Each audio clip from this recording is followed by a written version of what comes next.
Salvation is the most amazing thing out, but it's not the end of it. So there's two platforms that we can believe on. I personally am I'm quite an Arminist. There's two types. There's a Calvinism and there's Arminism. I believe in Calvinism, absolutely do. But I also strongly believe in Arminism. And we'll share later about this. Arminism is where God is the choice. God is sovereign. Calvinism is in the sovereignty of God, where man is excluded on the decision making. Arminism is where God is sovereign, but God includes man in making the decision of salvation. Now, salvation, brothers and sisters, gives you the guarantee of going to heaven. But working out your salvation with fear and trembling gives you the surety of going to heaven. You see, having the guarantee doesn't mean you're going to get there. You can have a guarantee and still not get there. This is where working out your salvation with fear and trembling comes on. Because going to heaven as a perfect man is the plan and the will of God for your life. To the measure and the stature of the fullness and the maturity and the perfection of Christ. Well, good morning. Bless you people, friends. I welcome you. Vanessa, welcome you. Bless you there. Welcome you from Pakistan, Mongolia. I welcome you here on Facebook Live, coming up on YouTube, on Instagram. I bless you. Philippians 2 verse 12 is the go-to scripture. Work out your salvation with fear and trembling. You've got to work it out. You see, you've got the guarantee of salvation. That's great. You've given your life to Jesus Christ. He's accepted you into the fold. That's wonderful.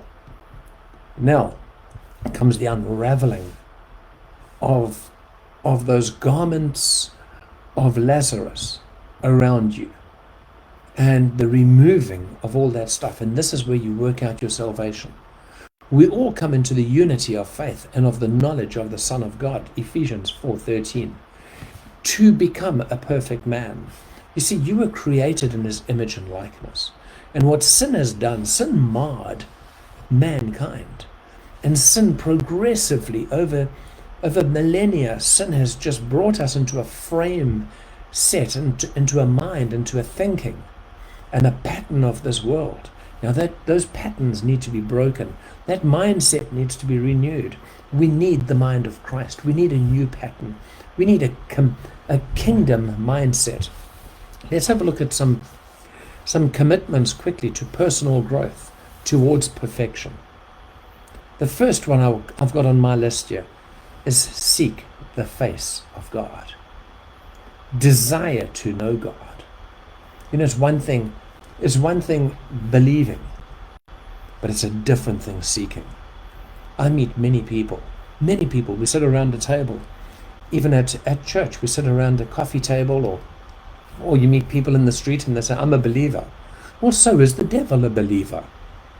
So is the agnostic a believer. You say the agnostic is a non-believer. You've got to be a believer to be a non-believer.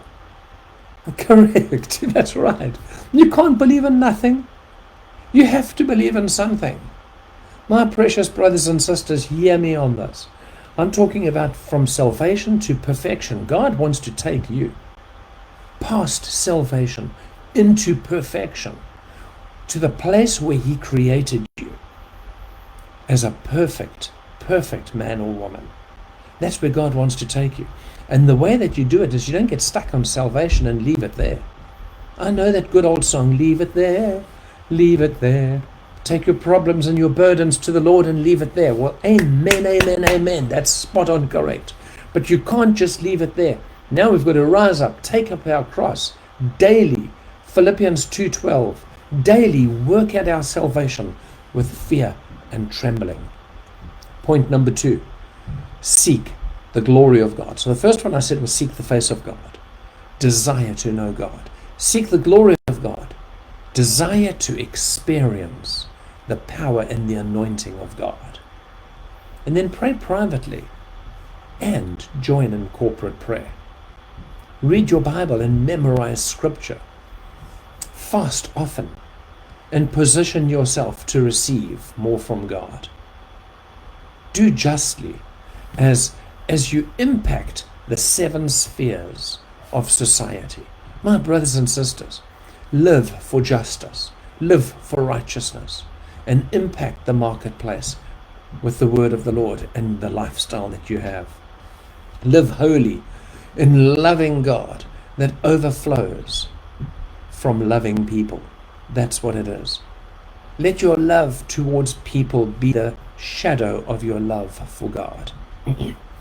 Then lead diligently in outreaches, prayer meetings, and Bible studies. You say, Mark, I'm not a leader. Oh, you're a leader. You're a leader. You've got people that you influence. Influence well. Influence well. Witness boldly in the word of the Lord and in action. And finally, ask God to remove from you and expose to you the hindrances in your life that separate you from seeking the face of God and following through on the other commitments to God. I bless you, and I pray that this short message today will take you from salvation to perfection. Strive for that. Strive for it, because He's created you in His image and likeness. I bless you, my precious friends. Let's pray. Father, we thank you for your goodness, your grace, your mercy. We thank you for your kindness that rests upon us. We thank you, Lord God, that you brought us to salvation and you're leading us to perfection. I thank you, Lord, that this process will happen quickly in my life. Forgive me, Lord God, for the times where I've so flippantly and even sometimes purposely hindered, stayed, and stopped this process. Father, I pray that you come and touch me and change me and draw me more into your image and likeness. In Jesus' mighty name, amen. Well, I bless you. Thank you for joining. May the Lord keep you. May the Lord bless you. May the Lord make his face shine upon you. And may the Lord cause his countenance to rise over you. God bless.